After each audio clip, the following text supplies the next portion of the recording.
Thanks for joining Reverend C for my midweek meditation coming to you from the West Bank, Palestine. Midweek meditation number 3.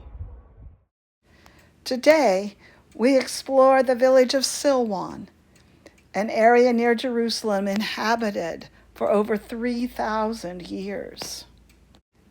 It's mentioned in the Bible as Siloam, the Hebrew name for the place. Do you remember the story that was told in the Gospel of John? The story about that blind man who came to Jesus, and Jesus made mud. Jesus took his saliva, put it in the dirt, made the mud, took that mud, and placed it on the eyes of the man who could not see. And then the man was told, go wash in the pool called Siloam. Wash there. The man didn't quite understand why he was being told to do that, but he went and did as Jesus told him. And lo and behold, as he washed in that pool, he could see. Neighbors couldn't believe it. They didn't know how it had happened, and they asked him, how did this happen?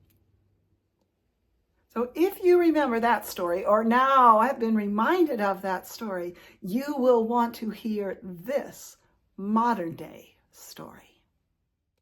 Let our eyes now see what lies just beyond this ancient pool of sight. See this stone in my hand? It has a story to tell.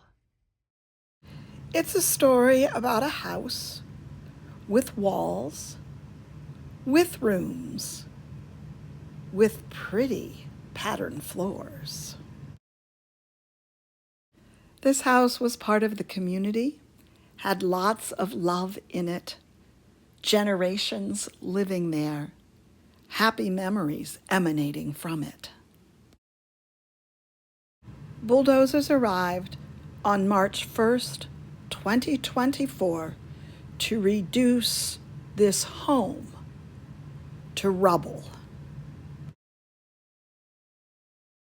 Occupying forces bulldozed the home that day while the family was out. They had no opportunity to retrieve any of their belongings. The family's pet cat died somewhere that day in those ruins. This stone would tell you, I am a piece of the house that was a home that came down that day. Meet Mr. Fakhra Abu Diab as he shows us his home that was destroyed that day. On the day we meet him, he says emotionally and with tears in his eyes, my wife cries all the time, and I cry because I cannot comfort her. Things such as toys and toothbrushes can be seen in the wreckage of the home. My Solidarity delegation mates and I have no answers for this man. We cry with him. May the eyes of the world see and say, no more, no more. Please pray with me.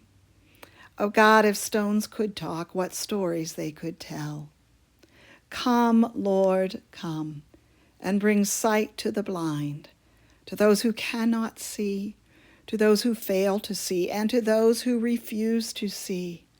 Make it clearer than mud that when one of your children is suffering, all of humanity is suffering. Come, Lord, come. Be in the hearts and minds and actions of all people this day, so that the destruction of homes and lives and homelands may cease.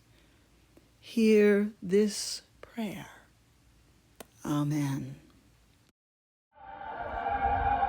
I'm counting on you to join me again. See you next time. No telling where I'll be or what we'll be doing. Bye.